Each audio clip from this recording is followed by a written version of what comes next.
विश्वानि देव सवितर्दुरितानि परासुव यद्भद्रं तन्नयासुव। ओम शांति शांति शांति। नमस्ते।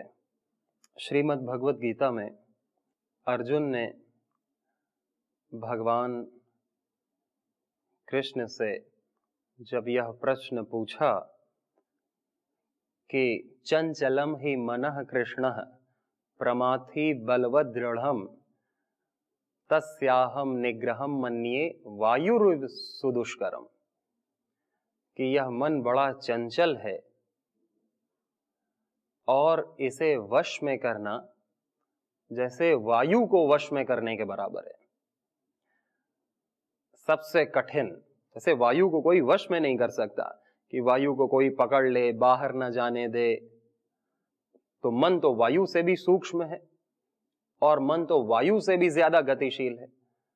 तो जब वायु को ही वश में कोई नहीं कर पाता, अत्यंत असंभव लगता है, तो मन तो और उससे भी ज्यादा कठिन है।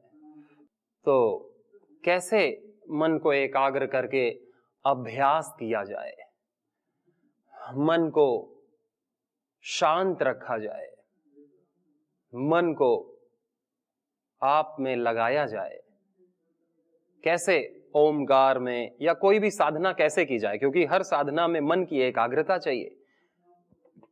मन की एकाग्रता के बिना सारी साधनाएं शून्य हैं, राख हैं, मिट्टी हैं, यानी कि अनुत्पादक हैं।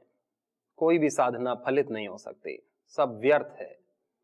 तो मन को कैसे एकाग्र किया जाए, तो भगवान ने उत्तर दिया और यह माना कि असंशयम महाबाहो मनो दुर्निग्रहम चलम, कि यह, इसमें कोई संशय नहीं कि मन चलायमान है, हमेशा चलता रहता है और दुर्निग्रह है। इसको कंट्रोल में बहुत कठिनता से लाया जाता है। लाया जा सकता है, संभव है, लेकिन है परिश्रम साध्य, है कठिन। दुर्निग्रहम चलम, मन में नियंत्रण करना कठिन है, परंतु अभ्यासेन तु कौन्तेय वैराग्येण च गृह्यते।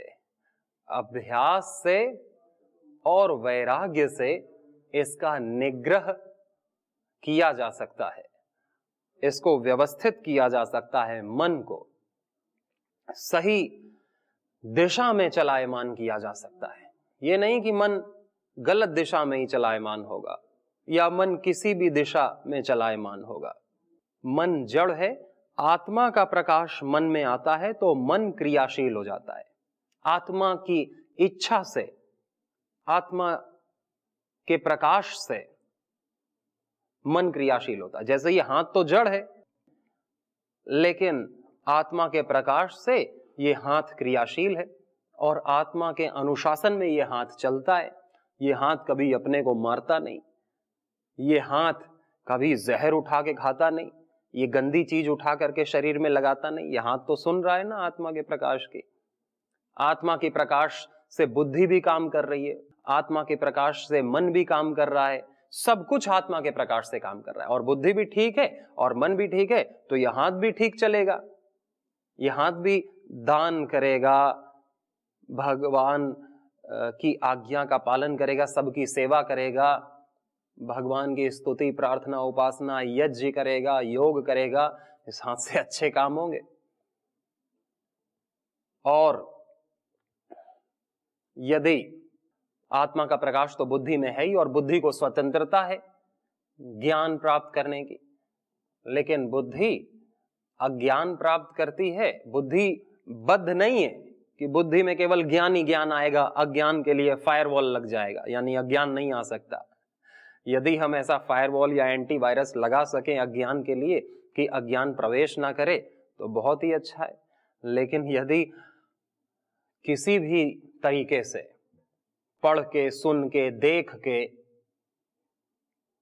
प्रारब्ध के अनुसार बहुत सारे दोष रहते हैं चित्त में, अज्ञान रहता है चित्त में, तो उसी अज्ञान के कारण से हाथ गलत काम करने लगे तो फिर जीवन खराब होता है। परंतु एक नियंत्रक शक्ति भी है मन की, मनोबल की, कि मन चाहे तो बुद्धि में कैसा भी ज्ञान हो, कैसा भी प्रारब्ध हो, भले ही पिछले दिनों में इकट्ठा किया हो गलत ज्ञान जिससे गलत काम हो रहा है और जीवन बर्बाद हो रहा है, तो मन रक्षा कर सकता है।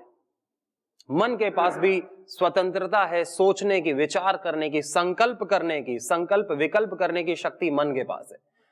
कि मन अगर सोया रहेगा, खोया रहेगा, तो जैसा अज्ञान है और उसको अज्ञान के अनुसार उसी में सुख मानेगा कि इसमें सुख है, हाथ तुम वही करो, पैर तुम वही करो, जबान तुम वही बोलो, आंख तुम वही देखो, तो गलत गलत चीजें हो जाएंगी।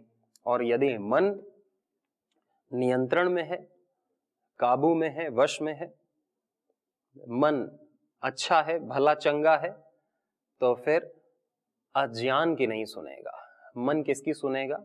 बुद्धि में जो ज्ञान है, जो उसने गुरु से ज्ञान प्राप्त किया है, जो उसने वेद शास्त्रों से ज्ञान प्राप्त किया है, या जो ईश्वर की प्रेरणा है, आत्म ज्ञान है, आत्म प्रेरणा है, उसकी मन सुनेगा कि बाकी सब में ब्रेक लगा और अब इन हाथों से अच्छे काम ही होंगे, अच्छे भावना से दृश्य देखे जाएंगे, अच्छे भावना से कान सुनेंगे और बाकी गलत चीजों के लिए कोई जगह नहीं है, गलत कामों के लिए। ये सब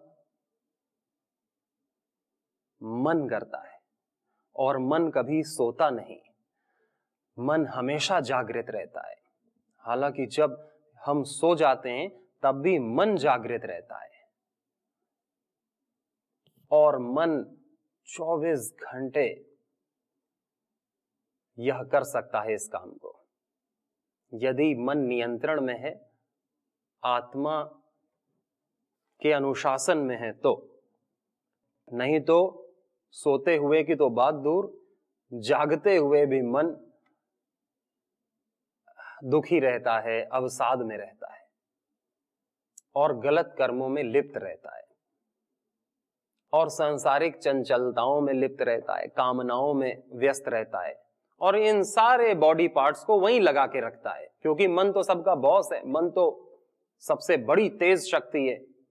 ज्योतिषाम ज्योतिरेकम, ज्योतियों की भी ज्योति है, सर्वसे शक्तिमान है, सबसे तेज गति करने वाला यह मन। तो यह मन फिर जीवन को नरक बताते देर नहीं लगती। हम अपने आप को बहुत ही ज्यादा बद्ध अनुभव करने लगते हैं कि अब मेरी स्वतंत्रता तो दूर की बात, मेरी प्रसन्नता मेरे हाथ में नहीं है, मैं चाह के भी प्रसन्न नहीं हो पाता, चलो कोई दूसरा ही मुझे प्रसन्न कर दे, मैं कैसे प्रसन्न रहूं। और व्यक्ति गलत काम करने में अपने आप को असमर्थ नहीं मानता, वो तो करता है, उसको छोड़ने में असमर्थ मानता है और अच्छे काम करने में असमर्थ मानता है। प्राकृतिक काम करने में, अपने को बलवान बनाने में, व्रतों का पालन करने में, शुभ संकल्प लेने में, पुरुषार्थ करने में अपने आप को हम असमर्थ मानते हैं। बुरे काम करने में असमर्थ नहीं मानते, उनको छोड़ने में असमर्थ मानते हैं। यानी अंदर से मशीन चल रही है, अंदर से सामर्थ्य है, लेकिन बाहर से कोई पूछे क्यों नहीं कर रहे, नहीं होता, हम क्या करें, हमसे नहीं हो पाएगा, हमसे नहीं हो पाएगा। हो तो रहा है, कुछ ना कुछ तो हो रहा है, तो जो होना चाहिए वो क्यों नहीं हो रहा है। कोई हम मशीन है क्या कि किसी ने कोई चिप, कोई सॉफ्टवेयर फिट कर दिया, अब वैसे ही चलेगी ये मशीन? ये मशीन वैसी नहीं चलेगी, ये मशीन हमारे मन से चल रही है, भगवान के भी मन से नहीं चल रही है। न गुरु के मन से चल रही, किसी के मन से। ये मशीन जैसा मैं चाहूंगा वैसी चलेगी। आत्मा का प्रकाश है, बुद्धि का ज्ञान है, हाथों में सामर्थ्य है। अब जैसा मैं चाहूंगा वैसा मन चलेगा। मैं इधर नहीं जाना चाहता तो इधर नहीं जाऊंगा, मैं इधर जाऊंगा। ये थोड़ी मैं जाना इधर चाहता हूं, चल इधर रहा हूं, ऐसा नहीं हो सकता। और ऐसा ही हो रहा है, लेकिन कि हम जाना तो भगवान के मार्ग पे चाहते हैं, सुखी मार्ग पे चाहते हैं, पर हमारी आदत पड़ी है और आसक्ति है और हमें सुख दिखता है इस मार्ग पे, तो हम इस मार्ग पे चल रहे हैं। और हालांकि हमें चलना है, हमें पता है, क्योंकि ऋषियों ने कहा है कि ये परम आनंद का मार्ग है, लेकिन ये इसमें तप करना पड़ेगा, तब जाकर के परमानंद, परम शांति और शक्ति, सामर्थ्य, प्रसन्नता, जीवन की सार्थकता, सभी दिव्यताएं यहां मिलेंगी। मुक्ति का मार्ग है। ये सारी हमें चीजें छोड़ना पड़ेगा।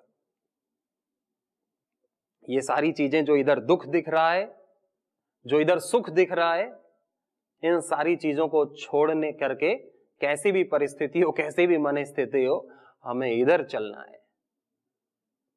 लेकिन हम चलते तो इधर है कि चलो हाँ बात सही कह रहे हैं, सत्संग में, शास्त्र में, गुरु, लेकिन हम चलते उधर हैं क्योंकि ये चीज हमारे अनुभव में भी नहीं आई है। ये तो हम दूसरों से सुन रहे हैं कि इधर सुख है, वो तो ऋषियों का अनुभव कह रहा है, गुरु का अनुभव कह रहा है। हमारा अनुभव तो यही है आज तक कि भाई यही जो भी थोड़ा बहुत सुख मिला है, चैन मिला है, वो इधर ही मिला है। इधर तो हम कुछ जानते ही नहीं, तो चलो इधर ही चलो, इनसे हाँ कर लो, हाँ ठीक है, नमस्ते, प्रणाम, आपका आशीर्वाद बना रहे, आपकी कृपा बनी रहे, लेकिन हम चलेंगे तो यहीं। तो जब हम चलेंगे ही नहीं तो पहुंचेंगे कब? जहां चलेंगे, ये अनंत का रास्ता है, इसमें कहीं भी कोई प्लेटफॉर्म नहीं, बस चलते जाओ सुख की आशा में और दुखों को भोगते हुए, सुख की आशा में और दुखों को भोगते हुए। दुख नहीं छूट सकते इस मार्ग पर।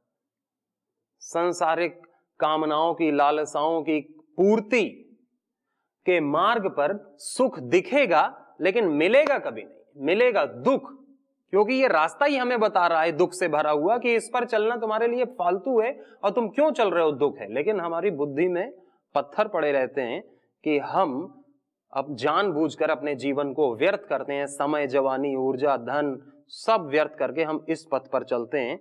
इसी पर आंख बंद करके चले जाओ, एक रोबोट की तरह, मशीन की तरह, सुनो मत।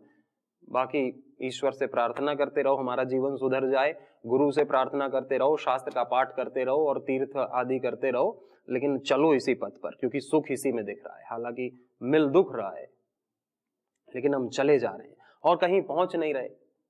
इतने युगों युगों बीत गए, कितनी बार 84 लाख योनियों में हमने अनंत जन्म लिए, लेकिन आज तक कोई रुकावट, कोई पड़ाव है ही नहीं कि जहां से रास्ता खत्म हो जाए, अंत हो जाए। ये तो साइकिल है, सर्कल है, सर्कल कभी बंद नहीं होता, वो चक्र घूमता रहेगा। अनंत जीवन भी बीत जाए और आने वाले अनंत जीवन बीतेंगे, दुख भोगते भोगते, पीड़ा भोगते भोगते, अवसाद में जाते जाते, व्यर्थ होते होते पूरे जीवन हमारे पूरे बीत जाएंगे, लेकिन कोई भी परिणाम प्राप्त नहीं होगा दुख के अलावा। बहुत पीड़ा होती है व्यक्ति को, बहुत पीड़ा होती है, बहुत दुख होता है, बहुत दुख मिलता है, रोता है, चिल्लाता है, नरक मिलता है, कोई साथ देने वाला नहीं होता। इसी जीवन में ही देख लें, नरक तो चलो हमें याद नहीं कैसा है, लेकिन इसी जीवन में सबका अनुभव है कि इतने दुख आते हैं कभी कभी कि कोई काम नहीं आता और बहुत मन दुखी होता है। बहुत व्यक्ति रोता ही नहीं, चिल्लाता है, गिड़गिड़ाता है, बहुत चिल्लाता है और उसको लगता है कि जीवन खत्म हो जाए, ये जीवन में कुछ बचा नहीं। और भगवान ने इतनी आशा उम्मीद से, इतनी प्रसन्नता से हमें जीवन दिया, पैदा किया, हम पैदा हुए तो कितनी खुशी मनाई गई कि भाई जैसे कोई दिव्य आत्मा, कोई देवता ही आ गया हो। कितने हर्षोल्लास से माता पिता ने हमें पाला, हमारे शिक्षकों ने पढ़ाया, हमारे साथियों ने प्रेम किया, इस संसार ने सारी चीजें पूरी की, और हमें लगता है कि हम कुछ नहीं, सब जीवन बेकार और इसे नष्ट कर लो, क्योंकि दुख इतना होता है। दुख कोई दूसरा थोड़ी बांट सकता है, अनशेयरेबल होता है, कोई शेयर नहीं कर सकता हमारा दुख कि दुख बंट जाएगा। दुख बांटा नहीं जाएगा, वो तो झेलना ही पड़ेगा। गलत रास्ते पर चल रहे हैं तो रास्ता तो खुद बताता है कि मैं गलत हूं। कहते हैं ना कि वो ठोकर खाते हैं तो फिर पत्थर की क्या गलती, अगर हम संभलते नहीं तो पत्थर ने तो बता दिया कि भाई तुम्हें ठोकर लगेगी यदि ठीक से नहीं चलोगे तो, मेरे ऊपर पैर रखोगे, आंखें कहीं और रखोगे, पैर कहीं और रखोगे तो ठोकर लगेगी। लेकिन ठोकर खाके भी ना संभले सुधरे तो फिर मुसाफिर का नसीब, फिर तुम्हारा नसीब ही खराब है। नसीब क्या, तुम्हारे में जागृति ही नहीं है, जागरूकता ही नहीं है चलने की, समझ की। तो बस तप उतना ही है कि हम इस रास्ते के जो भ्रामक सुख है, जो दिख रहा है, जो है नहीं, जो केवल क्षणिक है, लेकिन दुख टेम्परेरी नहीं है, दुख तो परमानेंट है। सुख टेम्परेरी दिखता है कि सुख तो भोग लिया, लेकिन उसके बाद जो उसका खालीपन है कि सुख भोगने के बाद तो फिर खालीपन आ जाता है, फिर क्या भोगेंगे। एक बार भोग लिया, सुख मिल गया तो ज्यादा भोगने का सामर्थ्य ही नहीं रहता, इंद्रियां क्षीण हो जाती हैं, ज्यादा भोगने का मन ही नहीं, भोगने का सामर्थ्य भी तो छोटा सा ही है। भोगने के बाद फिर खालीपन, फिर अधूरापन, और फिर से वही भोग की इच्छा कि फिर भोग मिले। यानी दुख अनंत है, सुख क्षणिक है। बस इसी चीज को छोड़ दे यदि व्यक्ति, हम छोड़ दें तो वही तप है। तप ये नहीं कि हम नंगे होकर के आग के बीचों बैठ जाएं, हाथ ऊपर कर लें ऐसे 1 साल तक, 10 साल तक, 1000 साल तक खड़े रहें, एक पैर पर खड़े रहें, खाना खाना छोड़ दें, कपड़े पहनना छोड़ दें, बातें करना छोड़ दें, सेवा करना छोड़ दें, चले जाएं बर्फ के अंदर घुस जाएं। वो तप नहीं बोला गया, गीता में भी नहीं बोला, किसी शास्त्र में भी नहीं बोला। उसे अशास्त्र विहित घोर तप कहा है कि वो तो करने को बोला ही नहीं, वो तो करने की जरूरत ही नहीं। तुम्हें बस इतना ही तप करना है कि जो नासमझी हम जानबूझ के कर रहे हैं, जो दोष जो समझ करके भी हम नासमझ बने हुए, जो जाने हुए असत को भी हम नहीं छोड़ पा रहे, दोषों को भी हम दोहरा रहे हैं, बस उसको छोड़ना ही तप है। बाकी तो ये रास्ता बहुत सीधा, बहुत आसान, बहुत आनंद से, शांति से, मधुरता से भरा हुआ है। और यहां पड़ाव भी है, ये थोड़े रास्ते चलने के बाद ही भगवान मिल जाएगा। यहां पड़ाव है, वो एक जन्म में क्या कहते हैं बहुत जल्दी मिल सकता है यदि हम एकाग्र रहें, इस फोकस इधर उधर ना, जैसे घोड़े को बांध दिया जाता है कि आंखों के अगल बगल की वो वहीं देखे वहीं चले। यदि हम भी ये यानी कि वैराग्य कर लें इधर उधर से, और हम यदि फोकस करके इस रास्ते पर चलते हैं तो तुरंत पड़ाव आ जाता है, तुरंत भगवान हमें खींच लेता है। ये मेरे रास्ते पर चल रहा है और बड़ी श्रद्धा से और बड़ी उमंग उत्साह से, बड़ी तीव्रता से चल रहा है, ये तो मेरा है। फिर व्यक्ति वापस नहीं आ सकता, फिर व्यक्ति इस राह से वापस, क्योंकि ये सर्कुलर पाथ नहीं है जो कभी खत्म नहीं होगा। यद गत्वा न निवर्तन्ते तद धाम परमम मम। भगवान क्या कहते हैं गीता में कि मेरे धाम से कोई वापस नहीं आता, कि मैं किसी का त्याग नहीं करता, मैं किसी को छोड़ता नहीं। एक बार अपना लिया, उसने मुझे अपना लिया तो मैंने भी उसे अपना लिया। वैसे तो मैं सबके हृदय में हूं, लेकिन जो मुझे अपना मान लेता है, मैं उसके लिए कभी अदृश्य नहीं होता, मैं उसके लिए कभी खोता नहीं, मैं उसके लिए कभी छूटता नहीं। तो हम यदि चले जाते हैं सही दिशा में, सही मार्ग में, तो पड़ाव भी आ जाता है, भगवान भी मिल जाता है, जिस भगवान को हम जानते नहीं, जिस भगवान को हमने कभी देखा नहीं, बस उसमें ऋषियों की वाणी सुन करके आस्था की है, श्रद्धा की है, विश्वास किया है। वो विश्वास की हुई चीज जो ऋषियों ने कहा कि हमने देखा और हमने केवल उनकी बातों पर विश्वास किया, वो चीज का हमें साक्षात दर्शन हो जाता है, वो चीज हमसे एक हो जाती है। दर्शन ही नहीं होता, हम उससे एक हो जाते हैं, और फिर एक होने के बाद फिर दो नहीं होते कि फिर हम अज्ञानी हो गए, फिर हम इधर चले गए। एक बार जिसने परम रस को चख लिया, फिर वो कैसे भ्रम में जाएगा, कैसे मिथ्या में, कैसे दो कौड़ी के रस में क्यों जाएगा। वो जिसको पवित्र जल मिल रहा है, फिर वो क्यों नाली में हाथ डालेगा। जिसको अच्छा खाना मिल रहा है, फिर वो क्यों कंकड़ पत्थर को मुंह में डालेगा, मिट्टी को मुंह में डालेगा, कोई सवाल ही नहीं। परंतु यहां के क्षणिक सुख को हम छोड़ें तो पहले, हम संसार के क्षणिक सुख को छोड़ने में बहुत डरते हैं कि इसी से तो जीवन में कुछ चटपटा सा बना हुआ है, अगर ये भी छोड़ दिया तो फिर न माया मिली न राम, तो संसार तो छूट जाए। लेकिन फिर इस भगवान को पकड़ना भी बहुत जरूरी है। अगर उसे नहीं पकड़ा तो फिर क्या पकड़ा, फिर छोड़ना ना छोड़ना सब बराबर है। तो हम या तो इस सृष्टि को ही भगवान मान करके, भगवान का दृश्य रूप मान करके निष्काम इसकी सेवा करते रहें, ये भी एक मार्ग है। या भगवान जिसे हमने जाना नहीं, देखा नहीं, उस पर आस्था विश्वास करके कि मेरा तो जीवन अब तेरे लिए, तू ही मेरा है,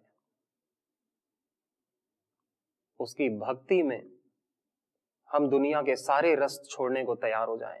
जैसे कोई किसी से प्यार करता है, इसी दुनिया में कोई युवक किसी युवती से प्यार करता है तो वो सब कुछ छोड़ने को तैयार हो जाता है कि तू एक बार मेरी हो जा, फिर तू जो कहेगी मैं वो करूंगा। ऐसे वादे तो करता है कि मैं अपना घर छोड़ सकता हूं, मैं अपना करियर छोड़ सकता हूं, मैं अपना जीवन छोड़ सकता हूं तेरे लिए, तू जो कह दे मैं वो करूं। ऐसा सच में परिस्थिति होती है, केवल मुंह से नहीं बोलता, सच में उसकी ऐसी परिस्थिति होती है कि तू जो कह दे मैं वो कर दूं, जो कह दे एक के लिए। हालांकि उसे भी पता ही है कि आगे क्या होने वाला है, लेकिन भक्त भगवान के लिए करता है, बस यही अंतर है। और भक्त का जीवन सदा, भगवान उसे कभी धोखा नहीं देता, वो भगवान को कभी धोखा नहीं देता। भगवान सर्वज्ञ है, भगवान उसे भी अपना बना लेता है। भगवान सर्वशक्तिमान है, उसे भी वही बना देता है। भगवान तो एक करना जानता है, जैसे आग एक कर लेती है वैसे भगवान एक कर लेता है। तो भगवान के लिए ये उदाहरण मैंने इसलिए दिया कि जब इस सांसारिक व्यक्ति के लिए जो आज हमारा है, कल भरोसा नहीं कि उसे क्या हो जाए, कल किसी उसका मन बिगड़ जाए, उसका शरीर बिगड़ जाए, परिस्थिति बिगड़ जाए या हमारा ही बिगड़ जाए, हम उसके लिए जब करने को तैयार हैं तो हम उसके लिए करने को तैयार क्यों नहीं, यानी भगवान के लिए क्यों नहीं, हम इस संसार के लिए क्यों नहीं, एक ही के लिए क्यों, कि हम एक व्यक्ति के लिए करने को तैयार हैं। लेकिन एक व्यक्ति, उसको तो सभी किसानों ने अन्न उगाया तब उसका शरीर बना, ये सूर्य का प्रकाश मिला, ये पेड़ पौधों की हवाएं उसको मिली, ये धरती उसको मिली, तो हमको सबसे नहीं होता, केवल उसी से होता है। ये बाकी जो जाए भाड़ में, बाकी मर जाएं, बाकी तो मैं कुछ भी लेना देना ना, बस उससे। तो केवल फल से प्यार करना, पेड़ से नहीं, तो फल भी नहीं बच पाएगा।